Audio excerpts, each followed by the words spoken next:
Saturday, and it's been quite a couple of days for me. Last night, my sump pump burned out. So, of course, I was a little bit concerned with all the rain that we've been having. In fact, Alberta has had more rain this month than we've had in over 100 years. And so, of course, when I went down to the hardware store to get hardware supplies, well, it was very busy, but also as well, many of their supplies ended up, of course, running out. Also, as well, I get a phone call from my daughter, and she says, Dad, my furnace room is, of course, flooding. So I go and check her downspout and found out that it was facing the wrong direction towards the house. So I spent the afternoon working on that and getting it all fixed up. And then when I finally got a chance, I had to work on my own downspout, and I had to take my shop vac, put it on one of our garden boxes that we have on the house, and I was able to vacuum it out and get everything ready. So everything is good. Now, let me tell you about 7 rules of life. And today, I want to share these with you because it is important to understand one thing. The first thing is to understand that time is limited. You and I, the reality is the only day that we have is this day.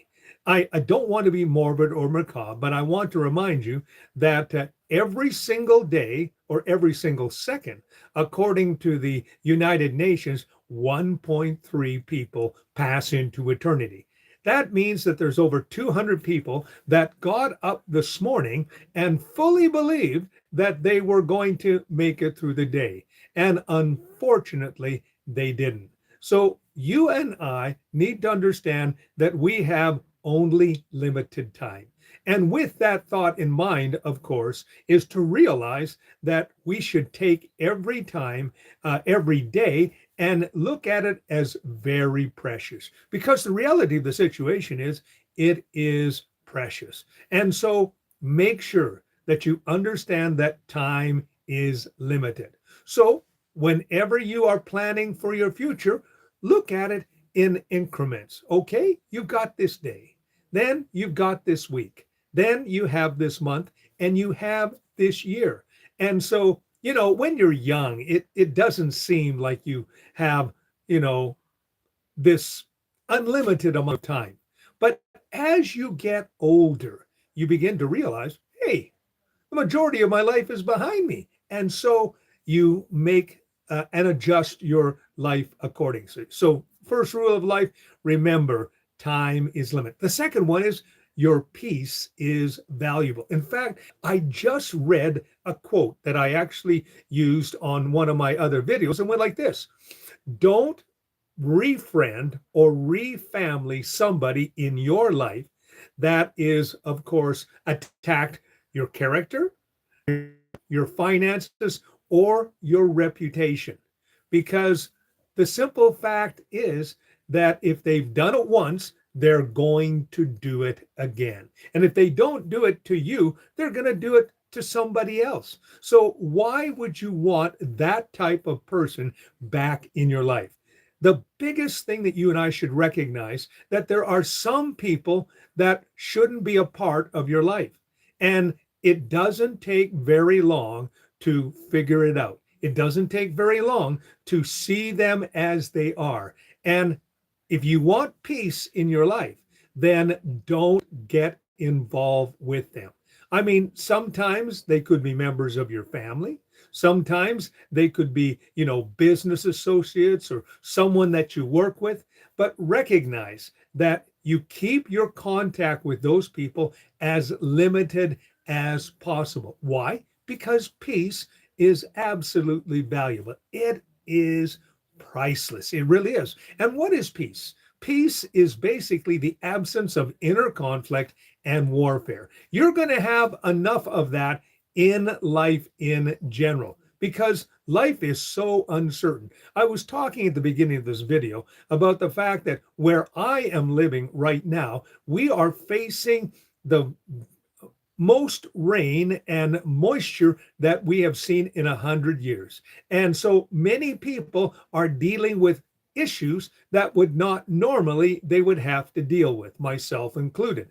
This morning, as I said before, I had a sump pump put in because my sump pump last night broke down. Well, I want to tell you something. It wasn't a peaceful night. And it was only after the plumber had put in the sump pump that I actually had a sleep this afternoon. So peace is valuable. Don't allow outside pressure by people to basically limit your peace. So limit your interaction with sandpaper people or people who are accusing you or attacking your finances or your character, your nature. Understand that. Don't refriend them. Don't bring them back into your circle because, believe it or not, a snake may shed its skin, but it's still a snake. Now, this is another one that is very interesting. Growth takes patience. Now, it's interesting that I live in farming country. And over the last month and a half, I've slowly been watching the crops grow. Now, it's starting to look a little bit like farm country, because all the crops are coming in.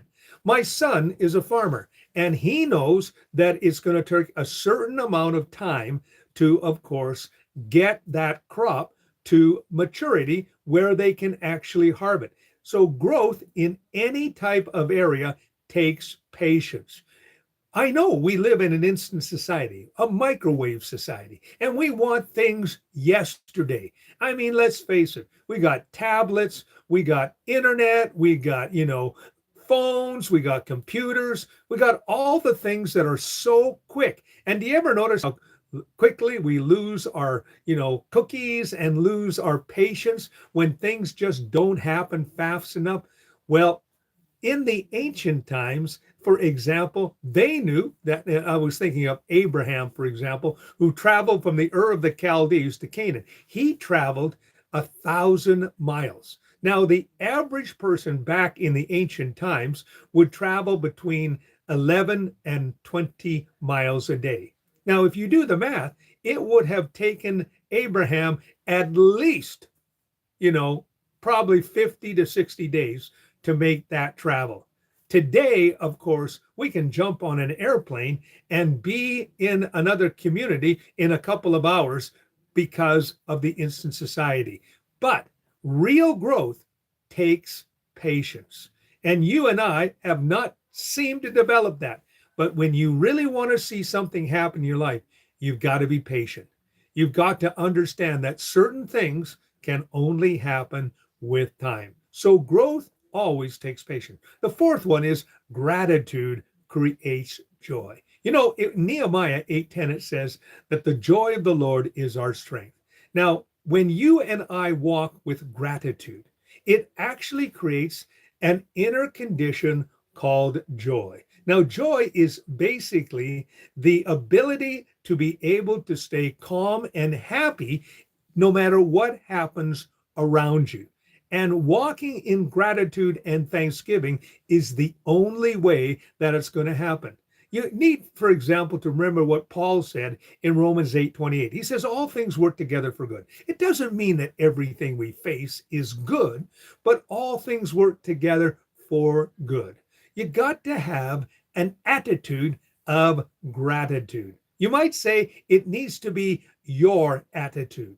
And when you walk with thanksgiving and gratitude, you understand that many of the things that you are actually and I facing are small little inconsistencies and small problems. When you look back at all the combination of small things, you can begin to realize that there was a reason for everything. And when you walk with gratitude, you understand that it is also a growth time. You don't, get the most growth when you're sitting on top of a mountain enjoying the view. You get growth when you're heading up the side of the mountain. when you are, basically expending energy, when you are trying to figure things out, when you're trying to be resourceful and wise and also, good with whatever you're doing. That creates gratitude and that brings joy and that brings happiness. I'll give you an example. So I was sitting this afternoon with my shop vac and I had it down the downspout of my spout there for my drainage. And basically, when I heard that pop, and all of a sudden, all the garbage that was in the downspout was dissipated. I was thankful and joyful. It was hard work doing that. I mean, I had to go borrow some things from my neighbor, got it all done. It created joy. Now, here's something else that people don't realize: discipline actually creates freedom. People don't understand that. They don't understand. Many people don't want to do the little things that, of course, bring freedom. For example, many people right now, where I am, have spent the day, of course, preparing their drainage and their downspouts and all the different things that keep the water away from the house. And it will bring freedom when the next rain happens, which, of course, where I live will probably happen in about an hour. So, of course, we're ready for it now, but we weren't ready for it this morning. It took real discipline and real patience, and it brings freedom. And so that way, when you and I do one thing upon one thing upon one thing, it brings freedom. Now, it's also interesting that, and I love to share this story. It's about a young Filipina, I should say, weightlifter. Now, she's been now to 4 Olympics. In her first Olympics, she's a deadlifter, okay? So she puts big weights over her head. So anyway, when she started off, for the previous 4 Olympics, she got 100 in, of course, that particular event. The next 4 years, she trained religiously every day and she put the effort in. And the next time she got into the 40s, the next Olympics, she found herself almost on the podium. She was fourth. This last Olympics, she got the gold medal. How did that happen? The daily discipline, the daily regimen that she followed, she finally reached her goal. She got the gold. And it's the same way. When you and I put the effort in, when we do the little discipline every day, it's going to get us to where we want to go. And it's the choices that we make every single day. And there's no shortcut to success. It is a daily regimen and a daily routine. Here's the other one that I'd like to share with you. Kindness has power. You see, Paul wrote this. He said, love is patient and love is kind. So you see, when you are kind to people, people in return will be kind to you. And being kind to someone is not an outward show of, trying to make yourself look good. It is an inward quality that basically is part of your character, your essence, and your nature. During COVID-19, there was a 13-year-old girl who went online and basically did, for a whole year, she did acts of random kindness.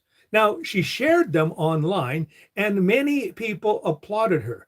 But she says the biggest thing about doing random acts of kindness, she said, I truly became a kind person. She says, these acts of kindness actually changed me and made me a better person. So kindness as a choice is going to make you a better person. And it also gives you a power in your life called self-control. It gives you a freedom that you don't normally have if you're not practicing these things.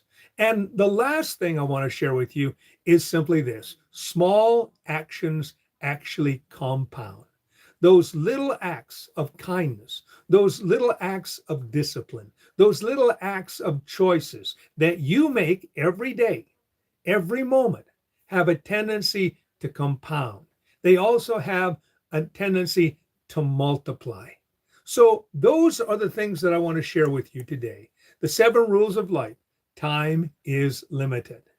Secondly, peace is valuable. Thirdly, growth takes patience. Number 4, gratitude creates joy. Discipline creates freedom. Kindness has power. And the small things that you and I do, the choices that we make, the discipline that we show will combine and multiply. And it will be for our benefit and for the benefits of others. My name is Robert Dean Steele. I hope that what I've shared with you has given you some direction for your life. Also, as well, I want to thank each and every one of you who have pressed the like buttons and also are subscribing to my YouTube channel. And I want to remind you today to check out my daily YouTube shorts. Every day I do little videos, usually simply one thought or one idea. Check them out. They're usually less than 1 minute, and I think they'll be inspirational. My name is Robert Dean Steele. Thank you for joining me. Have yourself a great and godly day and a wonderful afternoon.